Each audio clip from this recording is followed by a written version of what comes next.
we're looking at this snapshot in time. So let's start out with exposure pathways. So the first thing we want to figure out is which ones are complete. Once we figure out ones that are potentially complete, then we compare the highest concentrations of that contaminant we found in that media and compare it to the associated screening level established by the New Mexico Environment Department. So let's start out with the residential receptor. Okay, so again, that's 0 to 10 feet.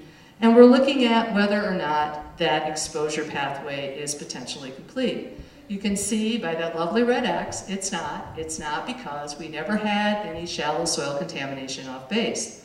The next question you ask, is there an indoor air risk from vapor contamination coming into someone's home? No, there's not, because the ethylene dibromide plume cannot generate that. Too low a concentration, too far down, can't happen, so we get another red X. Yes, we have groundwater contamination above drinking water standards, but for the reasons I just explained, that pathway is also currently not complete because nobody has wells. We looked. You can't install new ones for 2 different reasons, and we monitor, as Diane talked about and I talked about, we have the Sentinel wells. We also sample all the public drinking water systems monthly to prove that everything is safe while we're doing this. Recreational, the same thing. Why is there no soil issue? Because there was never any soil contamination. Here we're not looking at the potential of vapor to come into a building because there's not buildings out there. So we're looking at, like 25 foot down, could that vapor come up and be a problem at the surface when it hit the open air? No, it can't. Our data show that, so that's another X. And the tap water is the same thing. If you've been out to the dog park, there's 2 drinking fountains, 1 on each end. They are supplied by Water Authority water. So again, you and the dogs are protected if you're out there. Exposure pathways on site. Let's start with construction workers. Again, that's 0 to 10 feet. Yeah, those guys could be digging out there. We can't get in there and excavate that soil from around those high power lines, but maybe one of them fails and we have to go and repair it. So somebody's going to have to go out there digging. We compare, is that a complete pathway? Yes, it is. That's why it's a green box. So we carry that forward into the next stage of evaluation. Then we look at, is there an outdoor air problem? No, there's not. The vapor concentrations are too low. At that level in the ambient air, it's not going to affect anyone. And the tap water is the same answer as it was off base because our water supply on base is safe, and that's where they get their water. The same is true, so now we look at the commercial and industrial workers, so the people in the office buildings near the fueling area and the people that work in the fueling area. Let's look at the soil. Is that complete? Yes, again, for the same reason. That same contaminated soil that's remaining out there and that 5,000 tons we took out that we couldn't get to, it's there, so we have to evaluate it. We also have to look at indoor air because there's 4 buildings. Again, that's in a green box. It's potentially complete. So we're going to look at our data and we're going to compare it to the screening levels. Again, water's not complete because we have a community drinking water supply on base that supplies water and it complies with the safe drinking water standards. So these next flow charts go media by media, on base, off base, and talk about only the pathways that were identified as complete before. So as you can recall, on the off base, there really weren't any complete pathways. So we look at this and we're looking at soil, shallow soil, 0 to 10 feet. If you look on base, industrial, we took the highest concentrations that were remaining, we compare them to the state screening level for an industrial worker, and they're below. So that means that that person out there, if they come in contact with that soil under that use scenario, they're fine. And so we also looked at construction worker, and again, from 0 to 10 feet, we looked at it, took the highest values for each constituent, compared it to the appropriate screening level, and again, it is below. And so there isn't any current health risk to any of the commercial or construction workers on base. And of course, keep pounding this home because people really keep thinking we had soil contamination off base. We don't. Soil gas. So again, for those of you who might be a little new, when I showed you that kind of cross-section and showed how the contamination was doing this above the water table, we have soil that's contaminated in that dry area where volatiles of fuel come off. We have off-gassing from the groundwater where that smeared elm apple is, and it will add contaminations to vapor, which is why we did a soil vapor extraction for 12 years. And we're looking at other potential pilots in that area as well to look at additional vapor cleaning up. So, but can that vapor get to you? We're not saying it's cleaned up, we're not saying we're done, we're just looking at the highest concentrations at 25 feet down to say, hey, can this hurt anybody at the surface? And so we're taking the most conservative approach, the most protective approach in industrial under those buildings. You compare it to the state's what's called a vapor intrusion screening level, and we're below it, and the people in those buildings are fine. Off base, we also have vapors under Bullhead Park, and under that parking lot, and under that open space. And we compare that and look to see if those vapors made it all the way up. We model from that 25 foot down where that sampling port is, all the way to the surface for the highest concentration. Would it do anything when it got to the surface? And it's below the standards. We also did the same thing for groundwater. And this is the one, you know, it's obvious. That's why we're here. And so I won't say it again, as I don't want to be too redundant, but that's why we looked at the land use controls that are already in place. That's why we have a Sentinel well system. That's why we're going to improve and expand our Sentinel well system. That's why we sample the drinking water wells in the area on a monthly basis. Because we want to prove that those drinking water systems are safe while we're cleaning up this groundwater contamination. So, is there contamination above drinking water standards? Yes, there is. Is anyone currently exposed to that drinks from any of those water supplies?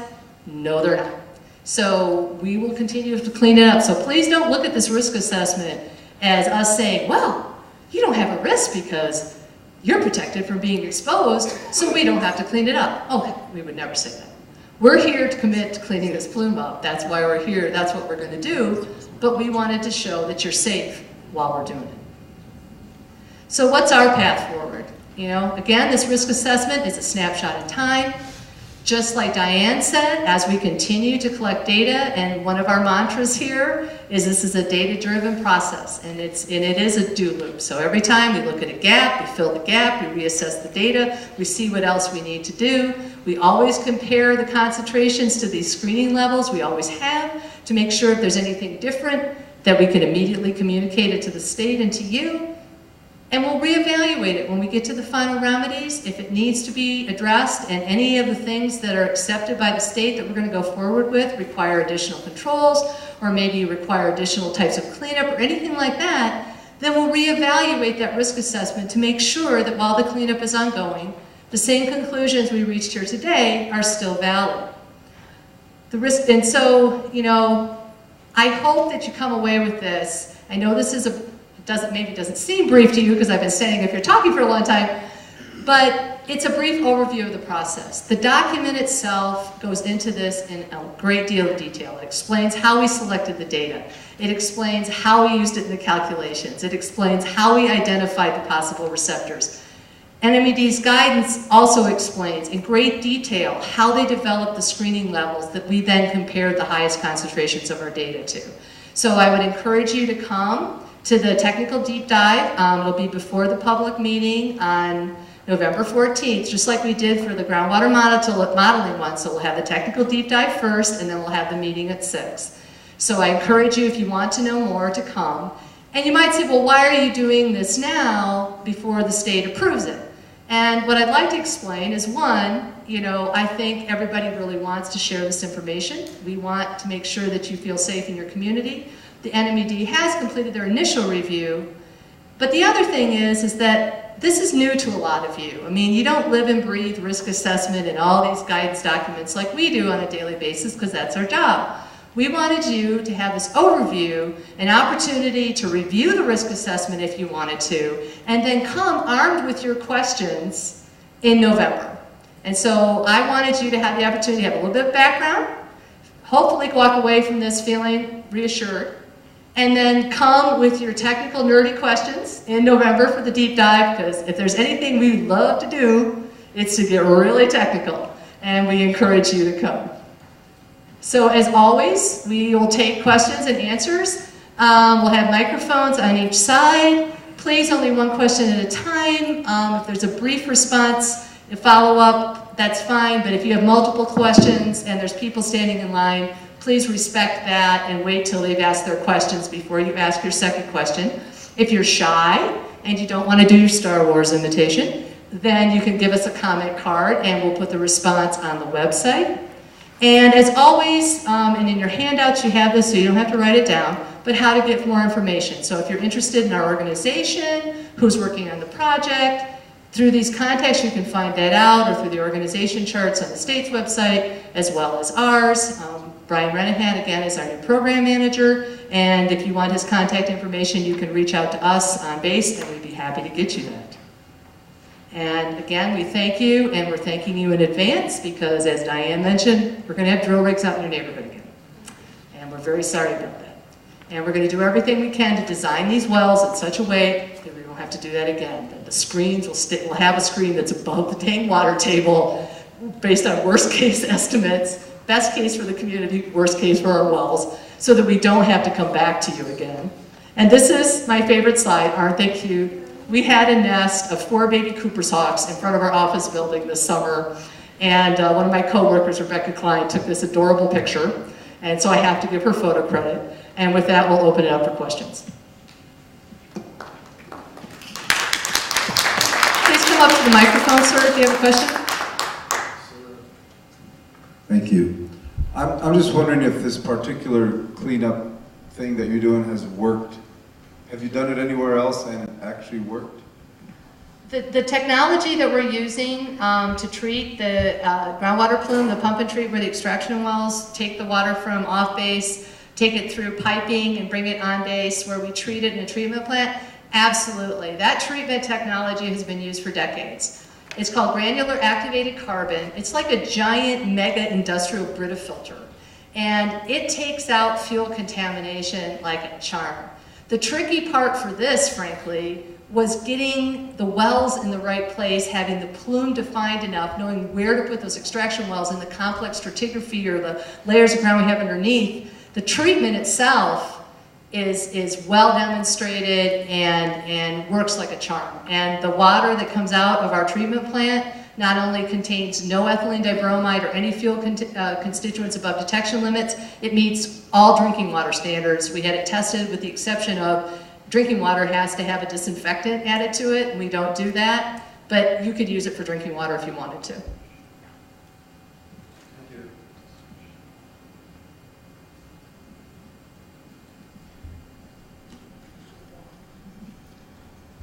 You mentioned that Kirtland took 5,000 tons of contaminated soil away.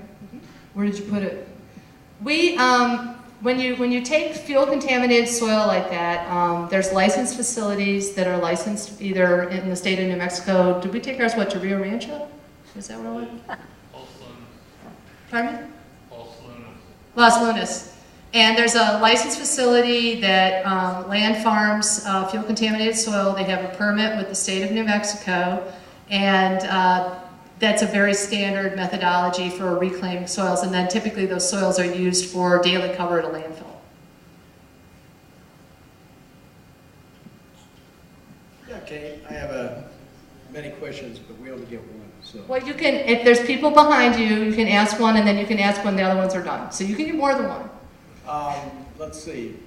Just a thought. You know all the controversy over the Keystone Pipeline is concerned that it might leak. You're pumping millions of gallons of water fairly shallow in the ground to your facility. What would happen if a backhoe went through that pipeline? How many gallons would now be available on the surface? I guess you don't have to answer that.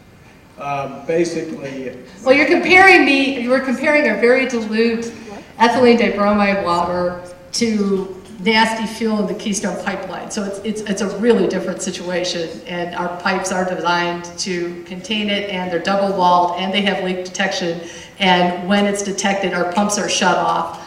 So yeah, I do have to answer that one. But that should be in your consideration, I would think.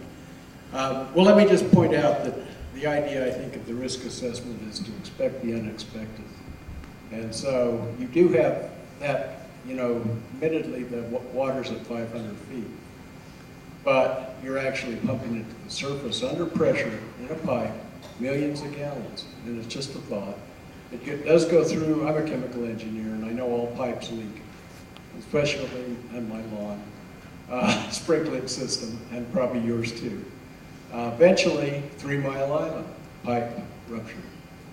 They do go out, so it's a consideration. Now you have, quote, dilute, but one of the things that usually is in an EPA risk assessment at the start is how toxic is the chemical. The chemical isn't toxic, in this case EDB. No mention of that I saw. Maybe it's there, I didn't read it perfectly, but usually one focuses on the toxicity of the chemical to some degree, because if you don't have a hazardous chemical, you don't have a risk assessment. You don't have risk issues. You have a risk assessment. So your question is, why didn't we go into detail on the toxicity of the individual fuel constituents in the risk assessment? Is that well, the question? Or the EDB particularly. I can answer that for you. So, and Diane, if you want to chime in and talk about your guidance. We are following, as we were talking about before the meeting tonight, we were directed under our permit to use the New Mexico Environment Department screening level risk guidance document, which is what Diane mentioned at the beginning. It establishes very protective and conservative risk-based levels for non-carcinogens, non-cancer causing agents, and potential carcinogens. And all those calculations are described within their guidance document, and they're based on EPA's. The only difference is EPA will use a range for carcinogens of 1 to the -4 to 1 to the -6 excess cancer risk, which is like 1 in a million, 1 to the -6. And the state uses in the middle, 10 in -5.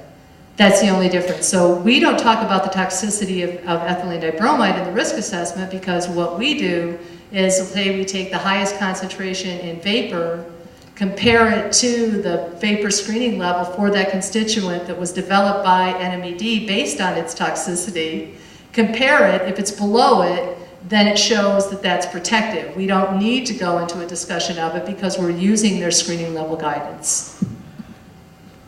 Yeah, that's fine in a technical sense, but it isn't helpful to the stakeholders. Well, that's why we're going to do the technical deep dive in November, where if folks want to come in and you want more information, I think really your question goes more to how the state developed the screening level numbers that we then compared our data to that would answer your questions. Is it sufficiently protective for that contaminant in that particular form? That question actually goes to the screening level that we used. And I'm certain if you read their guidance, and I don't think you've had a chance to read that yet, if you still have questions, we'd be happy, we'll talk to you between now and November anytime, but we'd be happy to go into that in November. I do want to expand on that. So this is one of the things I think is really important about the guidance document, is that it removes any subjectivity from this risk analysis. It makes it an objective process so that there is, when I get it on my desk and when you guys take a look at it, you know that it's based on science and an evaluation of the contaminants and the risk. But there's no point in which there was an insertion by the Air Force of, we think this is the case, so this is what the conclusion is. It is based on a rigorous guidance, and that's crucial here. The risk assessment is not, it is not an easy read, and risk assessments are very, I'm going to admit, I read them and it takes several goes at it because it's really dense. It's a specialty, and importantly so, risk based on contaminants and their toxicity is a specialty. We want it a specialty, and this guidance is meant to preserve that, and they preserve the objectivity. So that, I mean, Kate's absolutely correct. Our guidance has screening levels. Those are based on contaminant toxicity, and so their risk assessment, by applying those, is inherently addressing that. Could it have a discussion of it? It could. It would not be for any reason other than to satisfy what you're asking for, making it more palatable for the stakeholders. But again, this risk assessment, which what the Air Force was really aiming for, was to hit the requirements and the regulations and the guidance and their permit. So my question is, Your models that you developed are based on current levels now. Are there any plans, or have you ever done any models of risk based on the original spill, like, you know, what the vapor levels were or anything like that when the spill originally happened and there was still fuel on the ground? Well, the fuel on the ground, I mean, that was a response kind of setting where immediately, you know, the workers in the area stopped work, we cordoned it off, we, you know, closed off that pipe so it would stop leaking, we excavated, got down there, figured out what was going on, and then in several stages started removing the soil. At that point, that becomes a cleanup site. And you really, and this actually kind of goes to Eric's question too, what if our influent pipeline from, had a leaks from a leak? In there, you're in a response and cleanup mode. And so, for instance, on base when that happened, that area was removed from regular people that were wearing proper protective equipment and doing the work out there. So you don't look at a risk assessment from that point of view. It actually becomes an OSHA kind of worker safety exposure issue while you're doing the response activity. So it's a little bit different. And if we had a leak in one of our influent lines coming onto the base, we have leak detection built into them. So it would trigger it, some small amount might get out, and we would then excavate that area and address that very promptly under direction from the New Mexico Environment Department. We have to report a leak within 24 hours. We have to show response activity within 15 days. So it's a different kind of setting. Well, I could be mistaken, but I thought it took like 20 years before they even discovered that this... Well, there was no contamination at the surface until 1999, in November of 1999. We were doing some pressure, you know, we were doing some testing of the pipes, and all of a sudden, fuel showed up at the surface. And that's when, then we did some additional pressure testing and went, oh man, we got a problem here. That's the point, the first time there was ever anything at the surface. There was never anything there until that point. Or we would have found it a lot sooner than we did.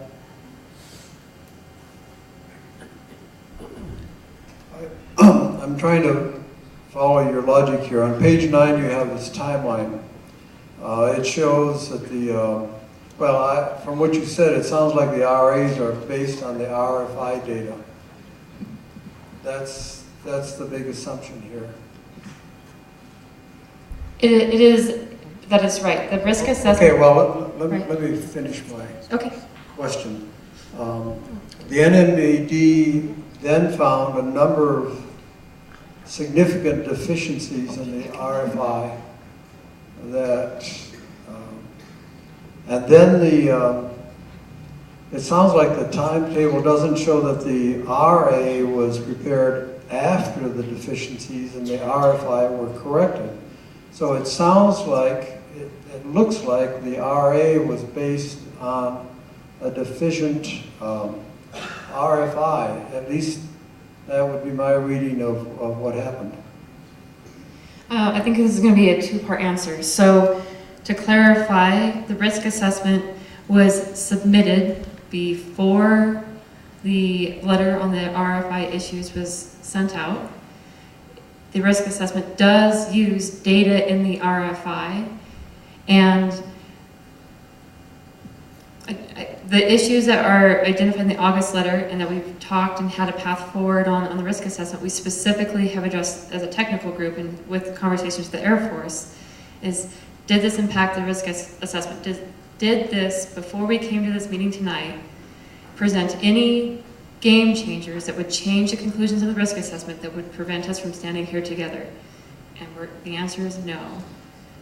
The rising water table doesn't change the risk to the drinking water supply wells, for example. We still have a series of sentinel wells that provide confident data and confidence in where the EDB plume is, and most importantly, where it is not. We have the existing LNAPL data gap. We know that there's LNAPL on the subsurface. Would we change anything about the risk scenario? We have other lines of evidence to allow us to box in where that LNAPL is. We just want these cores to help us really refine that because of the importance for understanding the massive fuel that remains in the subsurface and the potential flux to groundwater. Those were critical for selecting a final remedy. We didn't feel it was critical for the risk assessment. So while you were right in pointing out that these arrows represent how they were developed and how they were submitted and how they're being reviewed, and I'll turn it over to Kate. And the other factor is that when you do the risk assessment, not only does the state have very protective, very conservative assumptions that go into the calculation and screening level we compare our data to, we don't go in, kind of like Diane was saying, the guidance makes it so we can't play kind of subjective games with our data, right? It directs us to look at the highest concentrations. So we're looking at the points like in the soil that are remaining on base, in the shallow surface soil, we're looking at the highest concentrations of benzene, the highest concentrations of ethylene dibromide, and comparing it to the screening level. When we're looking at soil gas on base or off base, we're not picking the edges where it's the smallest, we're looking at where it's the highest, and then doing our comparison to the screening levels. So that is a way of ensuring that this is protective and it's conservative and it meets the requirements that are set out in the state's guidance, which is the rule book that we have to follow when we do one of these risk assessments. Okay, just a quick follow-up. You said none of the deficiencies were critical to change the risk assessment, but one of the deficiencies is incomplete characterization of the dissolved groundwater plume. Isn't that significant? It is significant. The incomplete characterization is in the shallow part of the EDB plume. The rising of the water table has meant that we've got only 9 wells at this point that are screened across the water table. And those are our 9 wells where we are confident, where we know what the EDB concentrations are. Those 9 wells happen to bracket and completely encompass the northern end of the EDB plume. So standing here today, I feel confident saying there is no EDB north of those Sentinel wells. Where we have uncertainty is, well, we've seen it, if you've had a chance to look at the Q2 EDB plume, it looks significantly different from Q4 of 2016. Is that shape real, or is that an artifact of the submerged screen? That's what that comment's getting to, and why it's important is that unless we can have confidence in the shape of and the concentrations of EDB in the plume axis from north to south, we will not have an effective data set for evaluating remedies in the CME. So it doesn't change risk because we know where we do not have what EDB, we have sentinel wells, we have non-detects in those sentinel wells. It helps us have a robust data set for remedy selection. So that's really what that deficiency was getting to. And as Kate mentioned, one of the things that came out of the technical working groups is we identified sentinel wells that we could install this year to provide the longevity of being able to state that, in addition to refining and verifying the shape of the EDB plume we saw in 2016.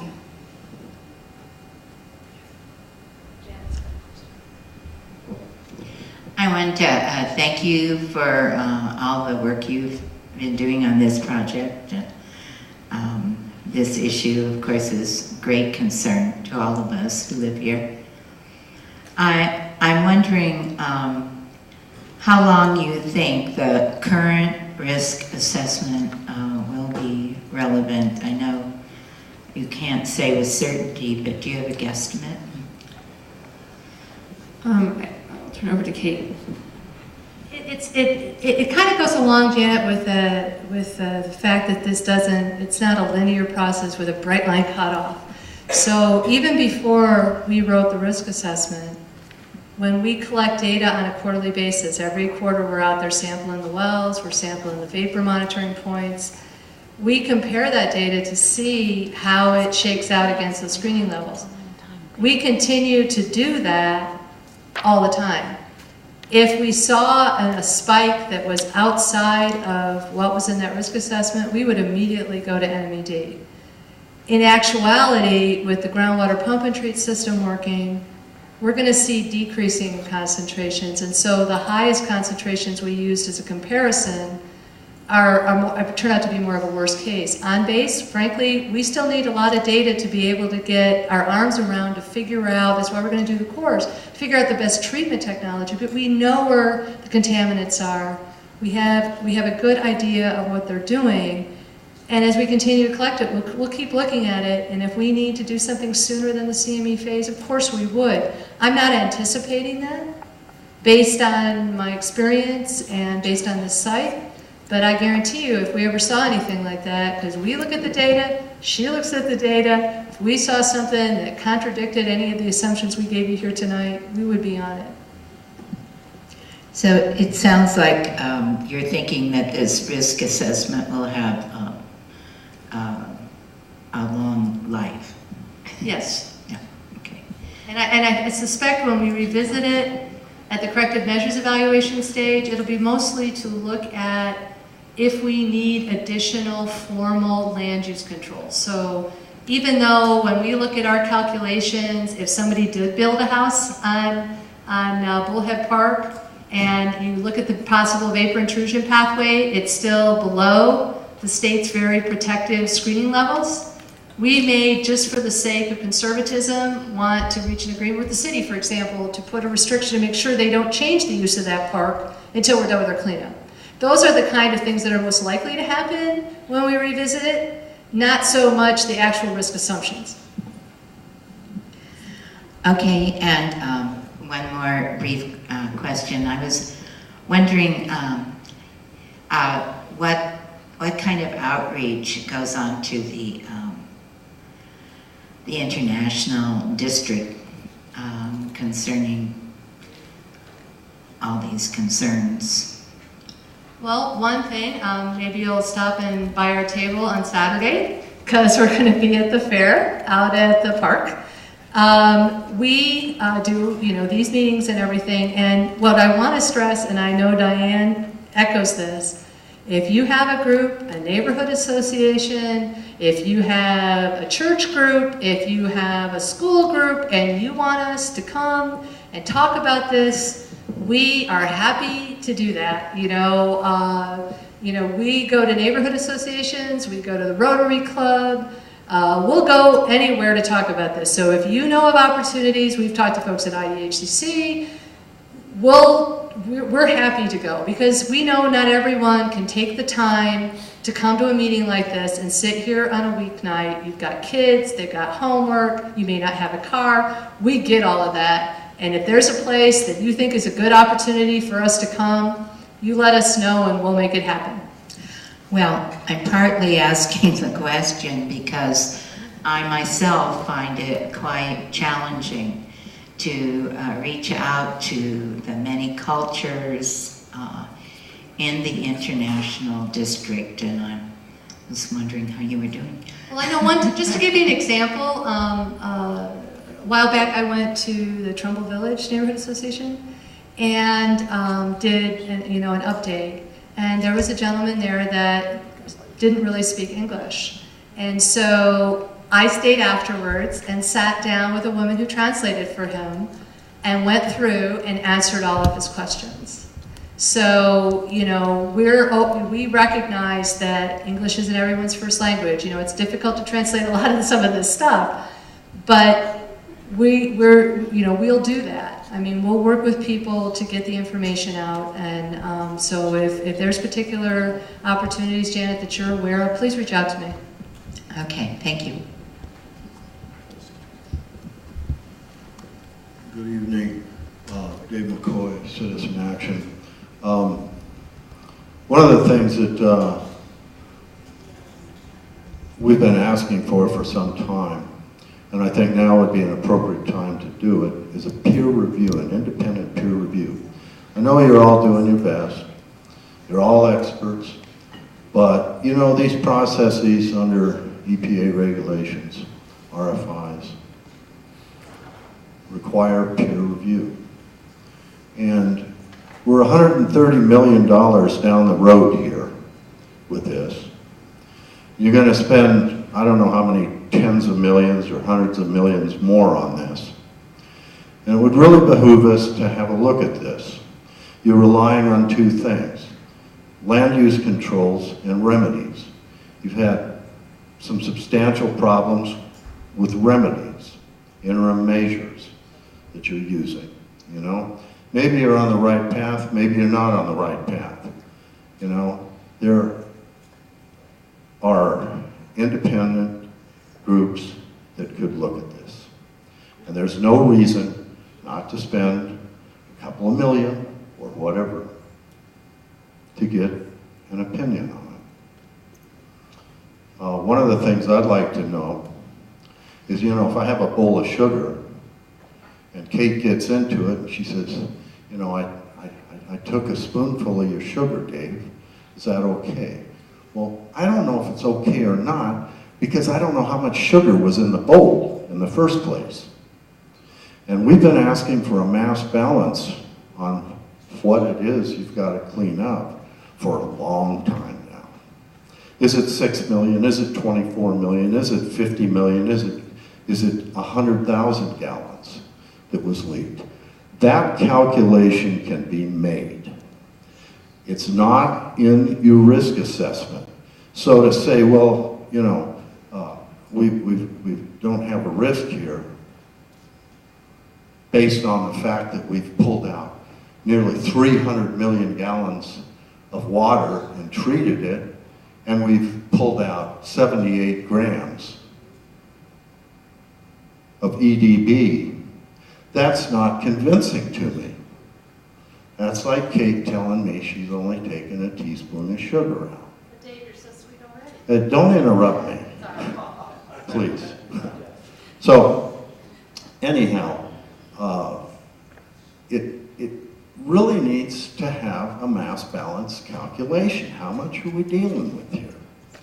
And that hasn't been done.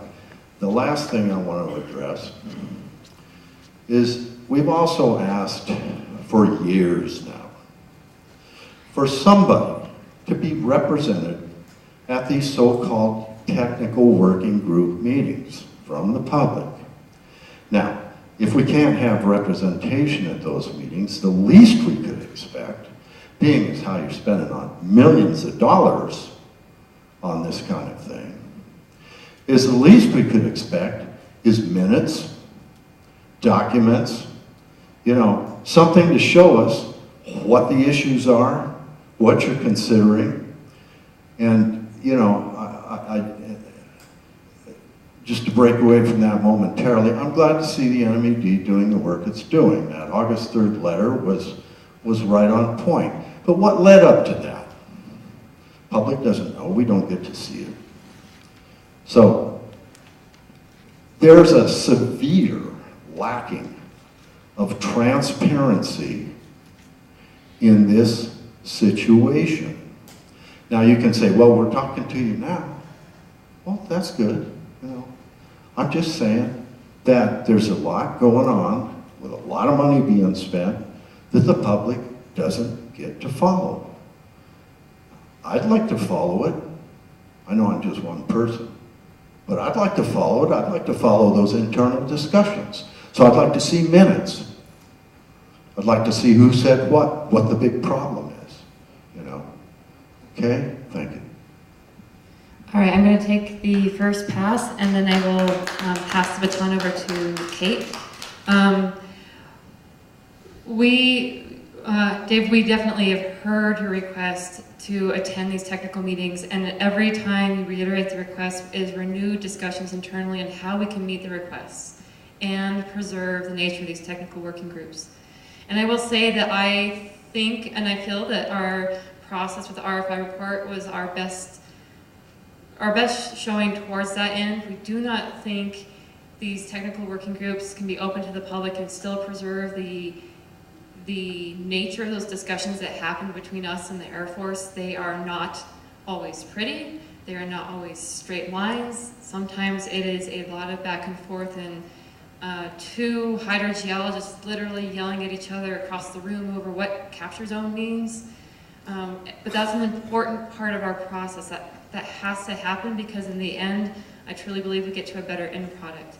That August 3rd letter came from my review of the RFI report, my identification of these issues. RFI report and the Q2 report, by the way, saw those things, identified the issues, ran them up my chain. We said we should get a letter out, we should get this to the attention of the Air Force as soon as possible. We sent that letter, it triggered those technical working groups. Those technical working groups happened, and work plans were being submitted. So it's not as great as being in that room and seeing the conversation and seeing who said what and what hydrogeologist yelled what to another hydrogeologist, but it's an attempt to get closer to what you're asking for. The other part of it is that, you know, there's other ways to craft that response. And maybe it's a matter of a group of people that get together with technical experts, and we have that back and forth with you, which I think, and the other people in the room, to really go into the technical debates, so that you two can argue about capture zone. So it's an opportunity, but we do hear the request every time you say it. We revisit it and try to find a way to be responsive. The peer review, I'll let Kate speak to her part. We heard that request as well. We said, okay, peer review, risk assessment. This is a critical document. It is incredibly important that we hit this one out of the park, and both what the Air Force submitted to us and the NMED thoroughness of our review. That's why we enlisted a Department of Health risk assessor to review the report in addition to the Hazardous Waste Bureau. He's brand new to bulk fuels. He actually had no awareness of the project. He's completely independent, and he reviewed the risk assessment for compliance with the guidance, technical approach, and is providing comments that you'll see in the NMED letter. And then to go to your second item, which was the mask. The mask is very important. It's not important. I don't think we will ever be satisfied with the number of how many gallons leaked, because there's not enough data for the Air Force to give us that number. But we can come up with a number for how much mass exists in the subsurface. And that was one of the issues we hit hard in the technical working group. We said, hey, it was the NMED and the Water Utility Authority and the EPA. We said, hey, we need to know mass. We need to know what remains in the subsurface. We need to know what that mass has for potential flux into groundwater, into soil vapor, and that way we can better understand what problem we are trying to solve with these remedies. And so that resulted in a refinement of the coring work plan that we already had in-house. It triggered another call to continue refining that work. You'll see, we have not hashed out the details, but you'll see either an iteration of that work plan or some correspondence to document that discussion. But we agree that the mass that remains is a crucial question to answer as part of the RFI addendum, so that the CME is the right remedy. And I'm doing this a little bit out of order, but we also had a PhD toxicologist at AFCEC down in San Antonio who is not involved in the project review it, and frankly her really good review led to some refinements and some changes in the risk assessment. But I want to try to unpack, you know, you had multiple questions and statements in your questions, Dave, that, you know, and I think the peer review and the technical working groups, to me, are kind of, your concerns about both are sort of linked. And your statement that the RCRA process requires peer review, there's nothing in the state's rules or in our permit that actually requires a separate outside peer review. So that's not a true statement for where we're at here and this permit with this regulator who's authorized to administer the Resource Conservation Recovery Act and the corrective action provisions by EPA. However, the fact that we are using the technical working groups, which is something that frankly the Air Force supported and created for this project when Adria came on board, if you think about it from our perspective, it's kind of a risky thing to bring in nerds from the USGS and from EPA and the consultant for the Water Authority and other folks like Rick Sheen from the Water Authority and people from the city of Albuquerque, and have them all sit in a room with us when in reality we own a permit and liability and we have to answer to these guys. So that's actually a risk for us to do that, and we did it because we wanted the science to be robust. When we do those technical working groups, Do you have visibility into the nerd sausage making that goes on in there? No. But you see the results constantly because we're happy to come. We usually have them. This one's been a little out of sync because the meeting got canceled and we had it now. And there were some immediate issues we have to address. But it's usually the week of the public meeting because everybody's in town for it, right? We're happy to come after that, Diane and I, to a group, to your organization, do an overview of what happened in the technical working group meeting. But the place where you really see the results is NMED takes all that information and all that discussion. They then direct us, like in the review of the RFI when we get that letter in October, and it'll say, we direct you to do a work plan for the following on these Sentinel wells and for these additional groundwater monitoring wells and to do this for the coring and the review of the coring work plan. And then we'll write a work plan that'll detail why we're doing what we're doing and submit it to them for review. All of that is transparent. It's all available on the web. And then when we do this work, we come to you every quarter and we present in detail the technical information that we gather and why we gathered it. In addition, we do some technical deep dives where we give you access to our favorite nerds, right? So we did one on modeling last year. We're doing one on the risk assessment this year to allow you to get deep down into those questions and ask them. There's one last thing, and you kind of said that our risk assessment was based on assumptions about the pump and treat system that we couldn't prove adequately. The risk assessment isn't based on the remedy at all. The risk assessment is based on the concentrations in the plume right now, the highest ones or the highest ones in the Vado zone for each constituent, and then we compare it to the state screening levels. We don't get into saying whether the site is clean in a risk assessment, whether the interim measures are working. We may talk about how they're working to give you an idea of what's going on out there to put it in context, but that risk assessment doesn't say those interim measures how they're working. It doesn't say they're going to be the final remedy. It doesn't do any of that. The point, as you know, because you've done RCRA probably as long as I have, Dave, is that that happens at the corrective measures evaluation phase. After NMED feels that there's enough data in there, then they direct us to do that. And that's when we evaluate all the potential remedies. The state will issue a statement of basis and a fact sheet. You, I'm sure, will request a hearing, among others. We will have a hearing, and that's where everyone gets to really go into this in detail, and that's where we look at cleanup standards. So don't confuse what a risk assessment is, please, at this point in time with a cleanup standard. We're not saying just because we know you're not being exposed, we're not going to clean up the groundwater. Oh, absolutely not. We're committed. We're going to do this. We're just saying that as we stand now, as we go forward, we want you to be safe while we're doing the work, and that's the real issue.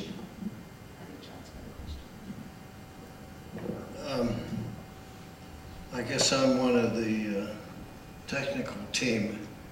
I guess they've got all these august bodies, and down here at the bottom it says Hawley Geomatters. What is Hawley Geomatters? Well, at least Bruce Thompson has associates. Hawley Geomatters is an 85-year-old guy working out of the basement of his house, kind of like Mongo in Blazing Saddles. He comes out every once in a while to do somebody's dirty work. Anyway, my question is concerns something that I guess I've been on my mind since I first started considering this problem. It was exactly five years ago, 2012.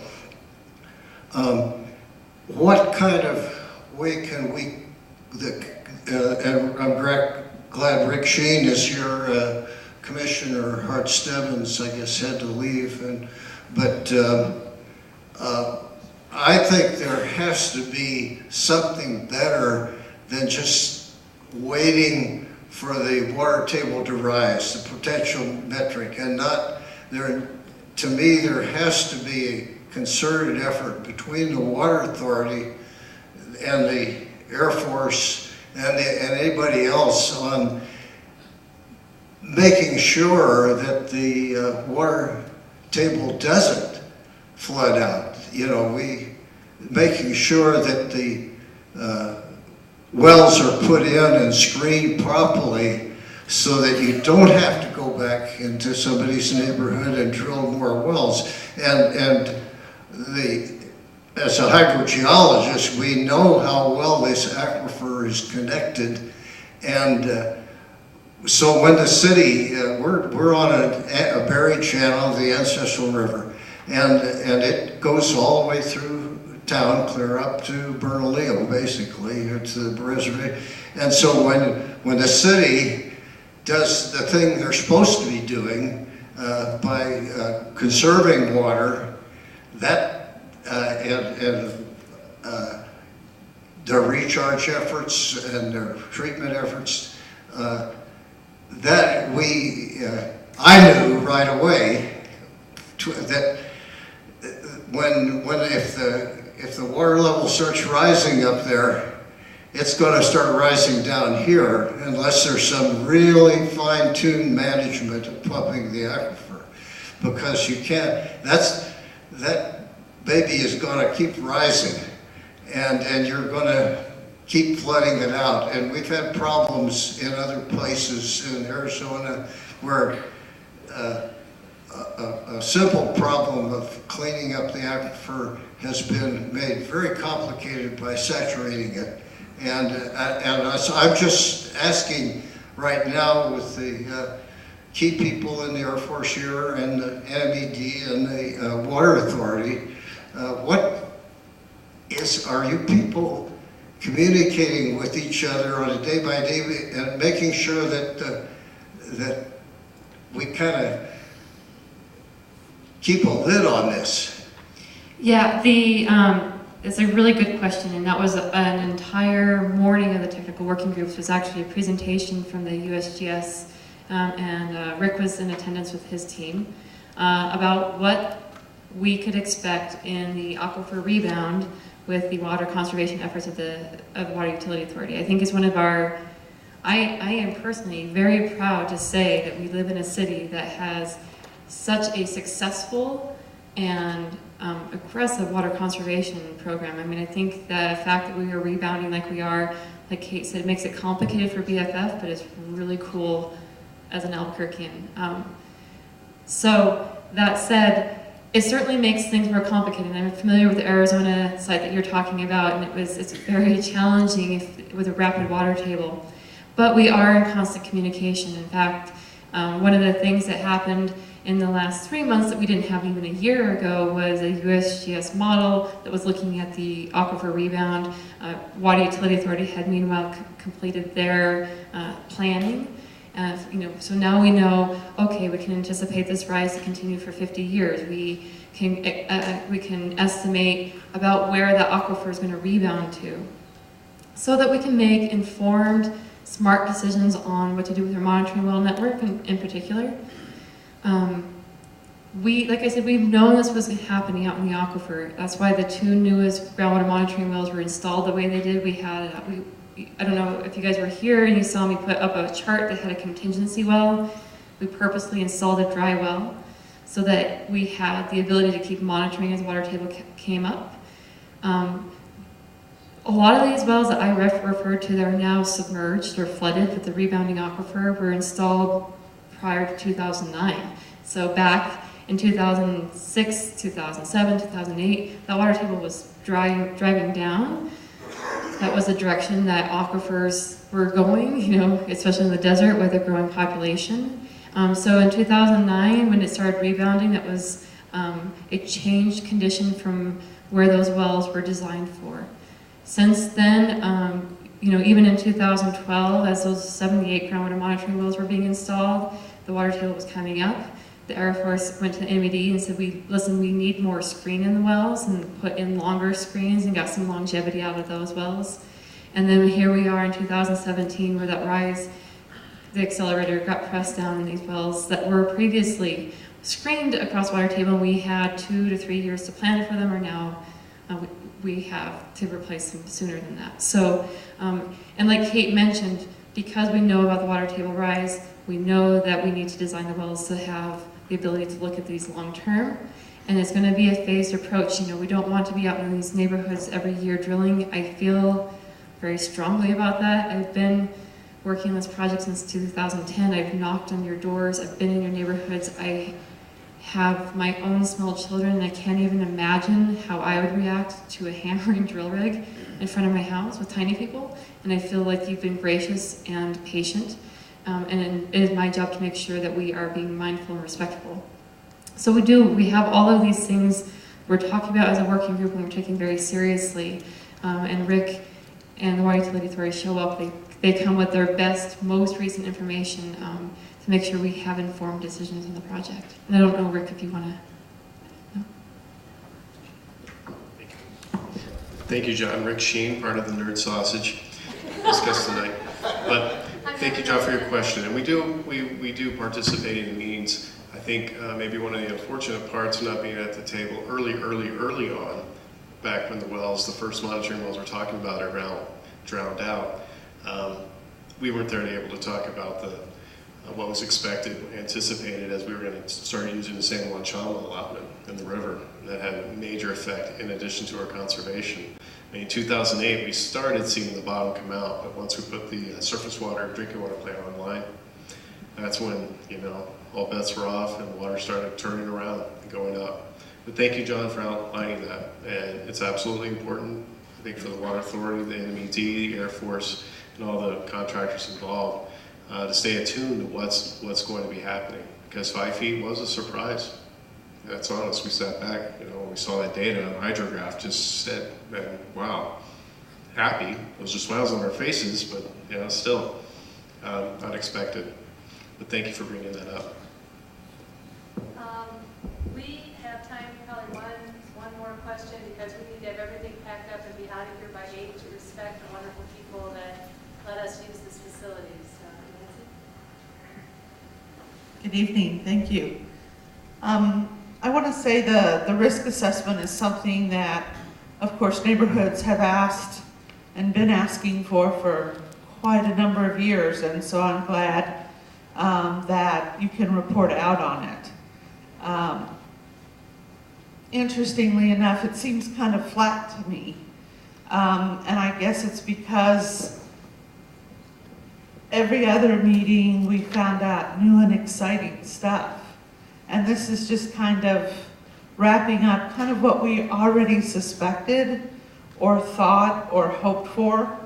But it's good to see that it's been properly vetted, and as you say, on the one slide, that it's data driven. That's good, and it's good that you're going to come back and revisit it. I'm not sure I'd wait till 2020, but okay. But I wanted to just in wrap up, and I was thinking of that smear question and our rebound, but I wanted you to wrap up, because on your slide of what's the path forward, I'm not sure you really articulated in a way that neighbors can hear it when we leave here about what are some next steps. What should we take back to our neighborhoods? Because I feel like that's important. We've got great information in the risk assessment, but I think we still have to push forward. And what's that push message that you want neighbors to take back, so that I can say, I want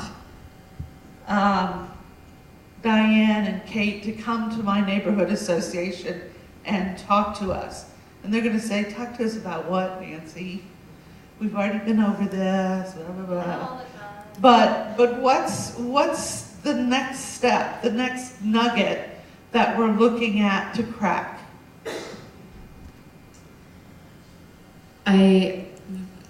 For me, the two biggest nuggets that we are going to be making fast and furious progress on, that I think is important to communicate out to the neighborhoods, is the groundwater monitoring well network and the Sentinel wells.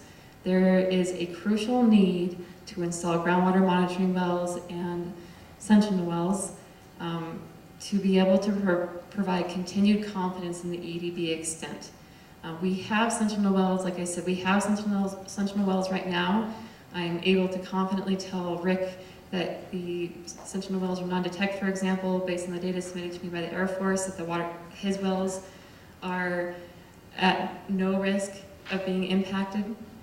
I want to be able to say that at the end of this year, and I have to be able to say that nonstop. I can't have a break in the ability to say that. That's too critical to me. The other component is really understanding where this EDB is as the water table rises. Like I said, we see a new plume shape in Q2 2017. It is crucial that we know that that's true and not an artifact of this rising water table. And the Air Force has come to the table and are installing new wells to do that. And that data is going to go into the CME and provide us confidence that we are selecting a remedy that will fully address contamination at the site. So that's one nugget. The other nugget is this coring.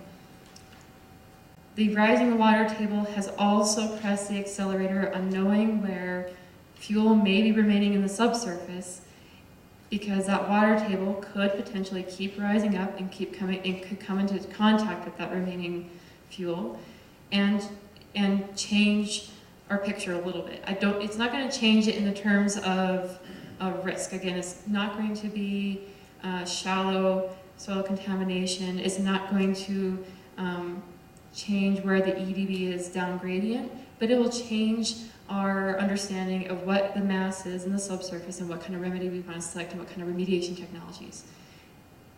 So the rising water table, based on the data in Q2, when I look at it historically, it has really made that a crucial data set for me that I think we need to make progress on very quickly. And the Air Force, again, they came to the table and they're ready to make progress on that, and we refined that work plan literally last Wednesday as another technical working group sidebar, so that we could get a work plan to me that I can approve and get us out in the field to fill that data gap. And those would be my two. I don't know if Kate has any other ones. Those are exactly my two. And one other thing that, you know, on the more flashy stuff, we tried to think of cool graphics, but frankly, all the different visuals we found to show this are really kind of cheesy. There's not a really good visual way to show some of this, and I apologize. I know it's kind of, but the data's good and the findings are good. And the other things that are coming up in addition to those really two critical factors that I'm totally in concurrence with Diane on is, remember, and the people that live on Ridgecrest and Siesta Hills know all too well, we're installing, starting this week, we were putting the barriers out there and everything to put the conveyance pipeline in to connect that fourth extraction well that's at the root of our plume, our EDB plume, right? That's the one that's going to work to cut off the feeding of that plume. And that will come online, you know, we're anticipating in January. And so we'll be adding the fourth extraction well to our treatment system. So while we're doing the other things that I agree are the most critical, we're going to be continuing to operate that pump and treat with the fourth extraction well. The one that had the bugs in it's back online. We're finalizing the installation of the sand filter we've talked about in the last meeting. So that plant's going to really be rocking and rolling, and this will be the first time we'll have a well at the root of the plume and not just the ones to stop it from moving forward. We're also doing those pilot tests, both in around the Elnapple, right in that zone, right above that. All the whiz-bang stuff with the bugs, you know, kind of making beer underground kind of thing that Adria's talked about in the past.